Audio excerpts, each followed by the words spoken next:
അപ്പൊ തുടങ്ങാം. Pushpa 2 the rule അല്ലെങ്കിൽ ഫസ്റ്റ് പുഷ്പ എന്ന് പറഞ്ഞ എടുത്ത സിനിമയുടെ പാരഡി എന്ന് പറയുന്നതായിരിക്കും കറക്റ്റ്. എന്തിനാണ് ഈ സിനിമ എടുത്തത്? എനിക്ക് കാര്യമായിട്ടും ചോദിക്കണേണ്. ഇതിൽ വലിയ കാര്യങ്ങളൊന്നുമില്ല, പെട്ടെന്ന് തട്ടിക്കൂട്ടിയ 3.5 മണിക്കൂർ എന്തിനി? ഇവര് നല്ല ബുദ്ധിയാണ് സാറേ. ഈയിടെയായിട്ട് എന്ത് പറ്റിയെന്ന് അറിയാൻ പാടില്ല. ആക്ഷൻ കോറിയോഗ്രാഫി ആരുടെ ചെയ്തത്? അവസാനത്തെ ക്ലൈമാക്സ് ഞാൻ ചിരിച്ച് ചത്ത്. എന്റെ തല കറങ്ങുന്നല്ലോ കുട്ടുന്നേരെ. തന്റെ തലയല്ലേ കറങ്ങുള്ളൂ, എനിക്കിത് കേട്ടിട്ട് എന്റെ ദേഹം മുഴുവൻ. എനിക്ക് മനസ്സിലാവാത്ത കാര്യമാണ്, ഫസ്റ്റ് പാർട്ട് എന്ത് രസമായിട്ടാണ് നിങ്ങൾ എടുത്തത്. ആ പടത്തിനൊരു രസം ഉണ്ടായിരുന്നു, അതിൻ്റെ ഒരു വാദം പടമാണ്. എനിക്ക് സത്യം പറയാം, എനിക്ക് എൻ്റെ കാര്യം പറയാനുള്ളൂ. പിന്നെ അയാൾ പറഞ്ഞതിൽ എന്തെങ്കിലും സത്യം ഉണ്ടാവോ? നിന്റെ തേർഡ് പാർട്ടുണ്ട്. എന്തിന്? ഇത് വെറും സാമ്പിൾ മേടിക്കട്ടാ. 10, 12, 14, 15 നിലയുള്ള ഇനി പൊട്ടാൻ കെടുക്കുന്നുള്ളൂ പിള്ളേർ. കണ്ണീര് തുടക്കണൊക്കെ കണ്ടായിരുന്നു ക്ലൈമാക്സ് സീനൊക്കെ. എനിക്കാണെങ്കിൽ കണ്ടിട്ട് ചിരിയാണ് വന്നത്. ഞാൻ എന്നതൊക്കെ കേൾക്കുന്നു. ഇതിൽ ചുമ്മാ ഇരുന്ന് പറക്കുകയാണ്. മറ്റേ വയറിട്ട് പറന്ന് ഇങ്ങനെ വളയണ് പൊളയണ്. ഒരുത്തിനെ അടിച്ച് ഇത്തിരി എങ്ങനെയുണ്ട് എന്റെ പെർഫോമൻസ്?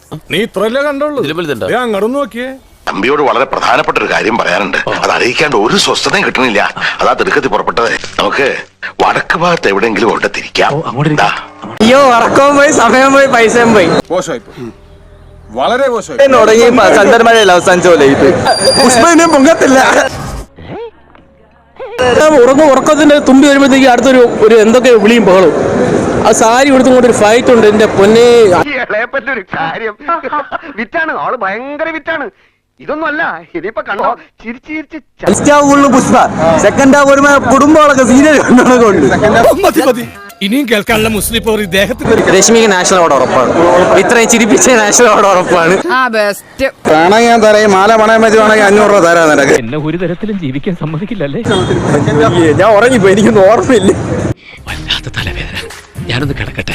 അല്ല, ഉഗ്രൻ. സത്യം പറഞ്ഞ മസ്റ്റ് വാച്ച് ആണ് പടം. എല്ലാരും കഴിയുന്നത് എത്ര പൈസ കൊടുത്ത് പോകാൻ പറ്റുമോ, കഴിയുന്ന കുറച്ച് പൈസ എക്സ്ട്രാ കൊടുത്ത് നിങ്ങൾ എല്ലാരും പോയി കാണണം. അല്ലു അർജുന്റെ അമ്മൂമ്മ ഞാൻ പറയണില്ല. ഇവനൊന്നും നാട്ടിനൊരു ലൈസൻസ് ഇല്ലാതായ